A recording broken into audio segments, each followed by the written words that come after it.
Hello friends, welcome back to the True Crime Corner with Mama Venus. I am back to delivering your weekly dose of South African true crime. If you are new here, welcome. I hope you are here to stay. If you are listening to this on YouTube, please do go ahead and click on the subscribe button if you haven't. Also click on the notification bell so you won't miss any of my videos. If you are listening to this on the other podcasting platforms, please do go ahead and follow me and listen to my other episodes. I will be uploading more episodes over the coming weeks, and I am looking to do more podcast exclusive cases.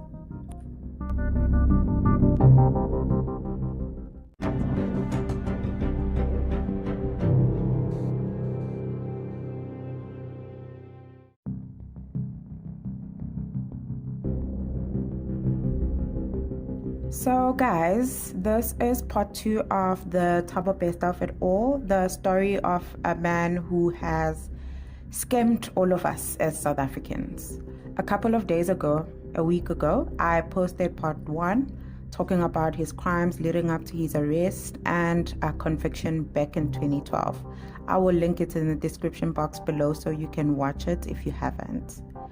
That's where it should have ended, really, given the number of years he was sentenced and the type of crimes he was convicted for. But as we all know, he escaped, and this story might never end unless the author and the main character, of course, Thabo Bester, wants it to end. Part 2 will be focusing mainly on his time in prison leading up to his escape. There will be parts 3 to 5 following this one because I feel like there's just way too much to unpack in this story.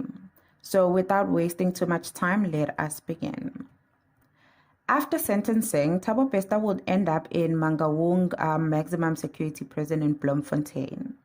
I want us to talk about this prison for a bit, more especially about how it operated and the culture in general, because I believe that plays a very important role in Thabo Bester's stay in prison and also his escape.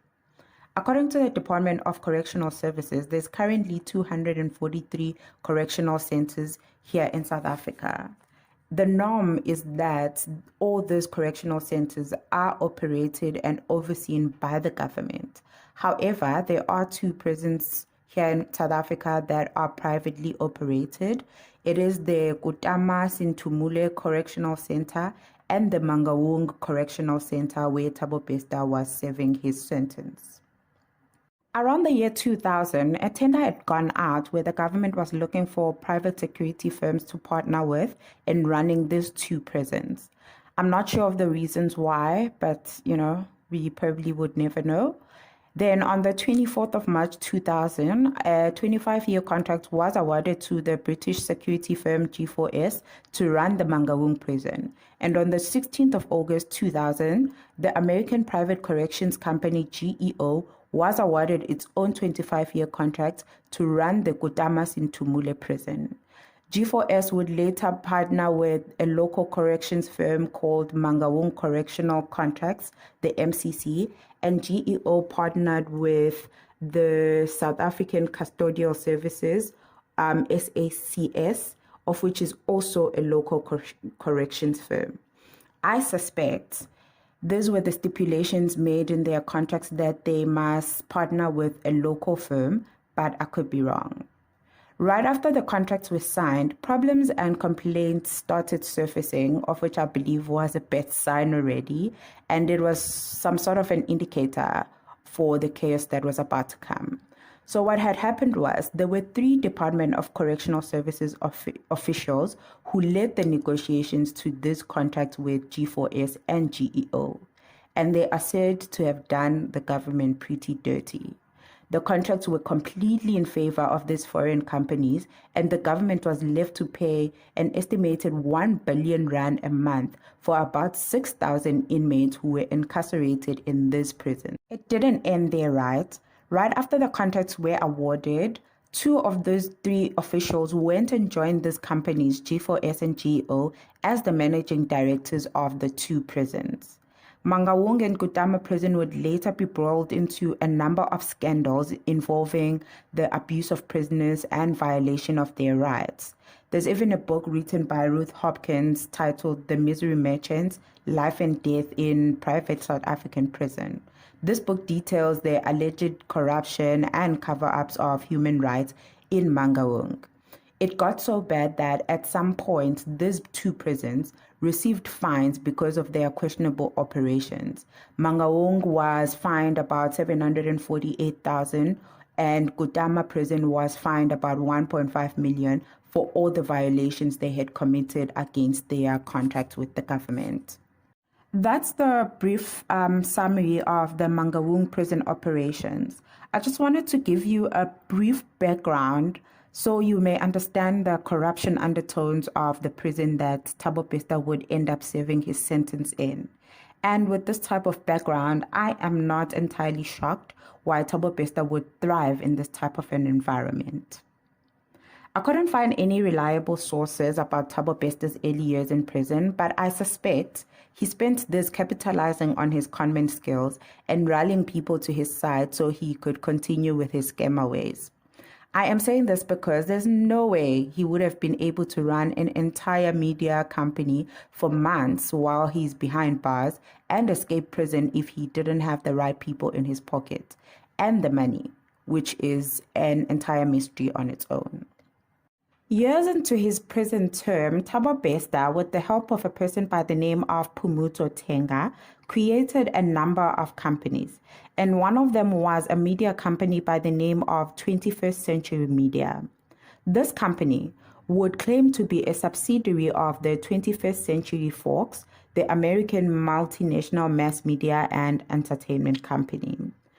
Bester posed as a chairman of this media company using an alias by the name of Tom Motsipe. I'm not entirely sure how Phumuzo knew Thabo Bester and why she was the one registered as the sole director of all these companies associated with him. Did she know who Tom Motsipe was? If yes, how? If no, how did she end up in that position? I ask this because Phumuzo would be seen taking part in all these companies' operations, so it is a possibility that she knew something, but we don't know what exactly she knew. Now back to Tom Motsipe. This Tom Motsipe guy claimed to be related to the South African billionaire Patrice Motsipe, even though none of his associates had ever seen him with Patrice Motsipe or a photograph of him with Patrice Motsipe. The 21st Century Media Company was launched in 2018, and the launch is said to have been nothing short of the glitz and the glam. It was held at the Hilton Hotel in Sandton, and it's said to have been attended by the Johannesburg elite, including celebrities like Amanda DuPont and Yvonne Chaka Chaka. In this event, the guests were told that the chairman, Tom Motsipe, aka Thabo Bester, will be calling in via video call from New York because that's where he claimed to be staying. He indeed called in, and there's a video where the guests are singing happy birthday to Tom as he claimed that the day, 13th of June, was his birthday. And you see him in the video laughing so hard, like he can't believe that people are clearly buying this whole scam. According to the news publication Ground Up, several former employees of the 21st Century Media Company said that Tom was a very hands-on person in the company, to a point that on the daily, everyone was acting under his direct instructions. It said that the way he ran the company, it showed that he had researched the industry very well. He knew the ins and outs of the business. He was able to pursue people to quit their jobs from well-established media houses to join 21st Century Media. And he just basically led everyone to believe that this company was, an industry-leading company. The company had luxurious offices in Sandton and had about 30 plus employees. And like a proper company, the employees were given proper equipment, they had brand new laptops, and the company worked on like what seemed like to be real television productions, even though those were never filmed at the end. There were strange things here and there about the company, though, and according to one employee, there seemed to be no real vision or strategy or plan that the business was following, and money was just available when requested. Like whenever they needed money to do something, it was readily available. After the launch in 2018, 21st Century Media started advertising a Women in Media conference that was going to be held at the Sandton Convention Center. This event was to be attended by the who's who of the industry, and Hollywood A-listers such as Halle Berry and Taraji P. Henson were said to be the guest speakers. It is also said that Bonang Mateba was going to be the MC and host of the event, and tickets were selling at around 1,250 each. This event was obviously a scam, as we all know, because, things that Thabo Bester is involved in are 99.99% a scam. This was uncovered when Halle Berry and Taraji P. Henson publicly distanced themselves from the whole thing, saying that they had no knowledge, they had signed no contracts, received no payment, and basically they just didn't want to be associated with the whole thing because they had no knowledge of it. There was a media frenzy and the event was immediately cancelled. The real 21st Century folks filed a legal suit against the 21st Century Media because they had falsely advertised themselves as part of this international company. This is said to have been the beginning of the end for this supposed media giant because after this, they lost all their street credibility in the media industry. They tried to do some damage control though because Thabo Bester is a fighter. They issued a statement denying that they had falsely advertised the event, saying that they are disappointed that Hailey and Taraji had withdrawn from this event and they will be looking to take legal action against the agencies that they had used to book the guest speakers. They said the event was going to continue as normal, but it was now going to be by invite only. However, there's no evidence that the event has ever taken place after this. The company was rumored to soon shut down. However, Thabo Bester, the fighter, continued to sign a lease of an additional floor of office space in Sandton, and these offices are said to have been empty for months. Employees would later find out that even though they were paid their salaries as normal, the payee tax and the unemployment tax deducted in their salaries was never transferred to SARS and the Department of Labor. The way Thabo Bester had been meticulous about his scams, he had been able to invent an entire backstory for Tom Motsepe. And from my research, I totally understand, Shem, why people, especially in his business dealings, might have overlooked some things. He had an entire website called tommotsepe.com. I will link it in the description box below. He even had a board of directors documents for his many companies. On one of those documents, Tom Motsepe is said to hold a bachelor's degree in business administration and management from the University of Cape Town and another bachelor's degree in investment and securities from Harvard University. All of this was being led and driven by a guy who is in prison. Like Gazini, you can't convince me otherwise that somebody high up, prison officials, but somebody knew and was part and parcel of everything, all the Thabo Bester scam. How in the world would a prisoner have access to a laptop, cell phone, data, expensive clothes to wear, and the privacy to conduct his managing director duties? And you mean to tell me no prison official knew? No ways.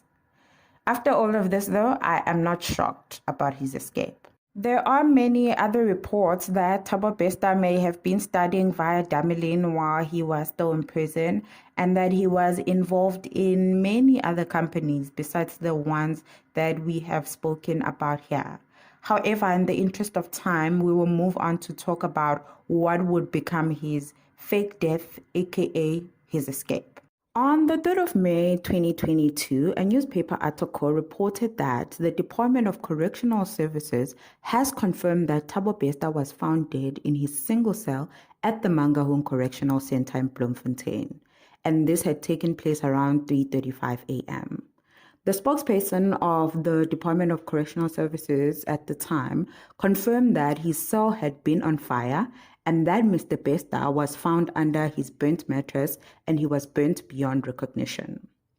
At this time, an investigation was launched by the Department of Correctional Services, the South African Police Services, and the Judicial Inspectorate for Correctional Services, the JICS.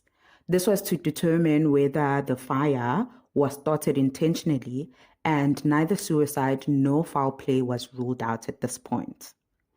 Those were initial reports to the incident, but I think we can all agree with them in the part of not ruling out both suicide and foul play, because even though I don't have much knowledge about how prison works, but a fire in a single cell would have to be said was started by someone. Who that is, well, at that point we didn't know as a public. It could have been Thabo, meaning suicide, or someone, meaning murder. Not taking into account what I know now, but I probably would have leaned towards more on the murder side and that their burnt wounds were sustained after effects, because it's hard to believe that a man would burn himself to a point of no recognition and no one would hear or see anything. From the beginning, the whole thing was suspicious and for many different reasons. One of them was that the body was found under a burnt mattress, meaning that if this was suicide, Thabo set the mattress alight and then got under it.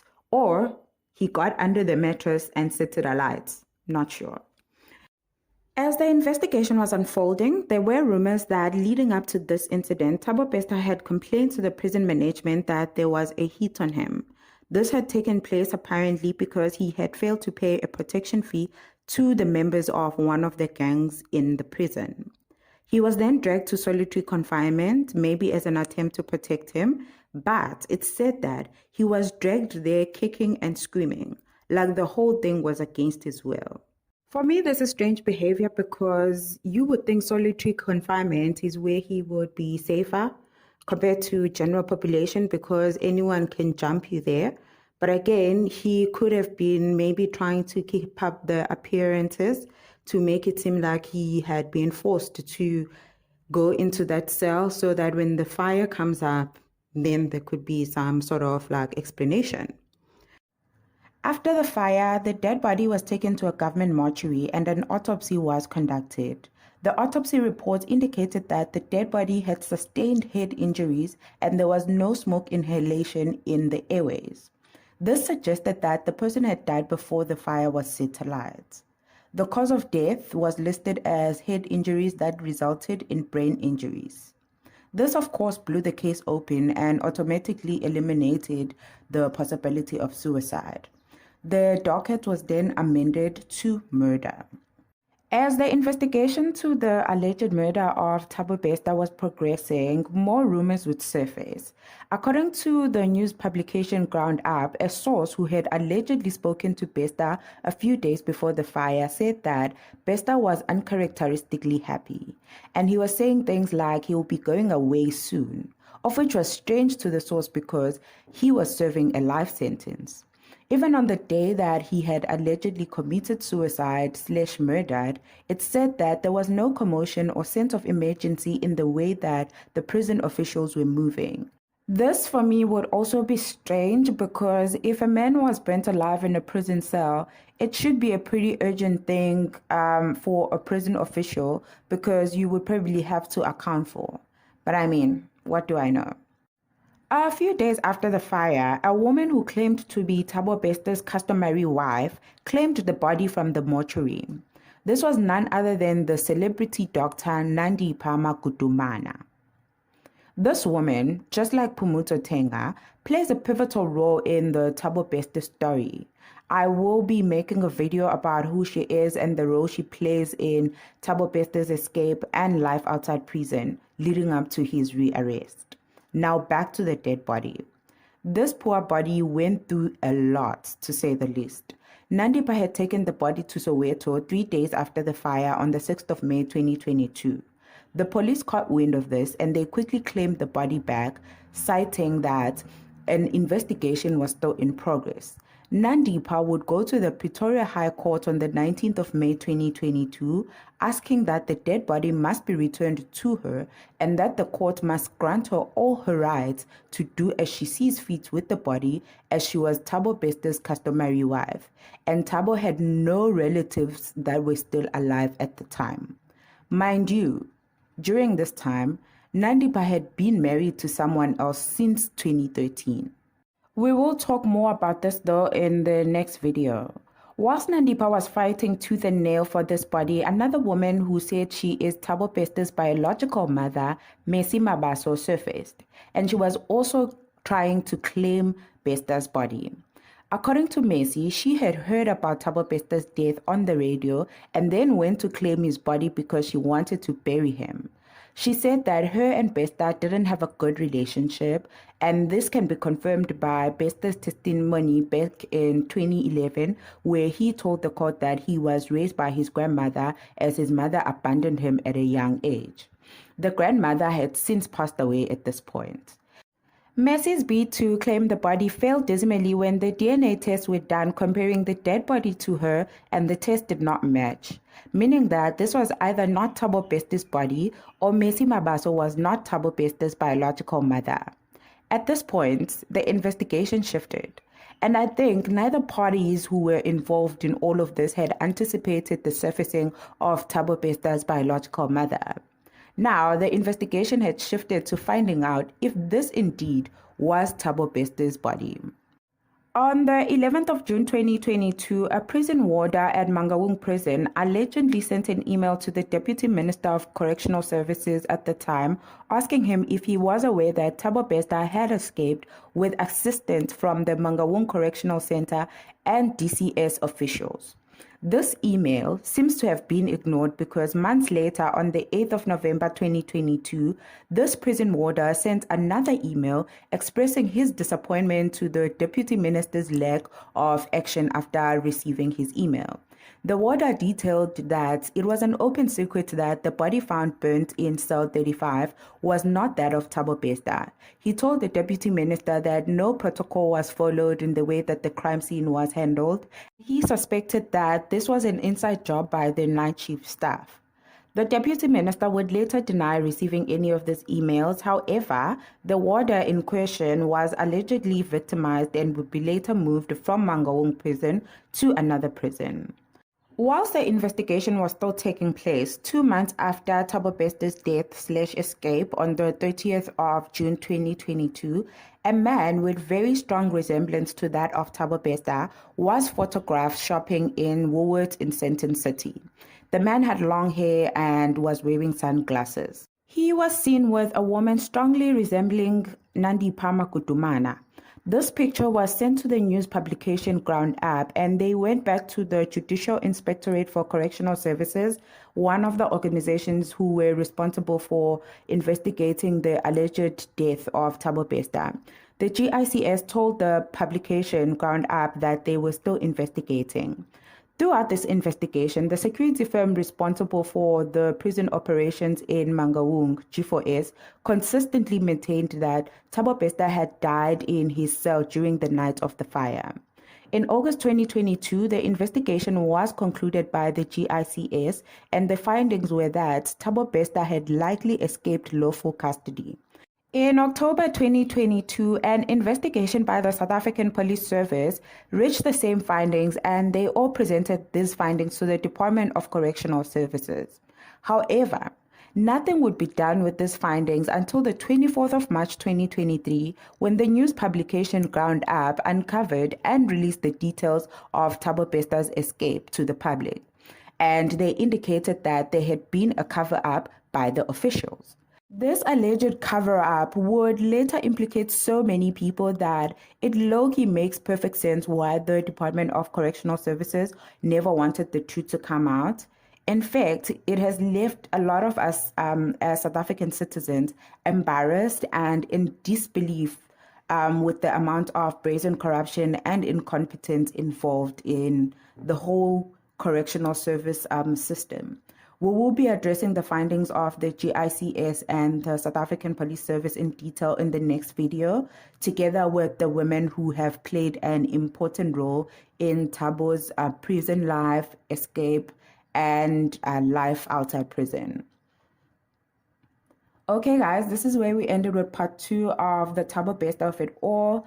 I am sorry it took a bit of time to release the video. Yeah, work-life balance is not popping, guys. Sorry about that. But, you know, the video is here. I am working on a script for part 3, whereas I've already said we'll discuss the findings of the investigation to his escape and the role Dr. Nandipha, Pumuto Tenga, and Messi Mabaso, Thabo's biological mother, have played in this whole scandal. Thank you guys for listening or watching. Please don't forget to like, share, subscribe if you haven't. Bye guys. See you on the next one.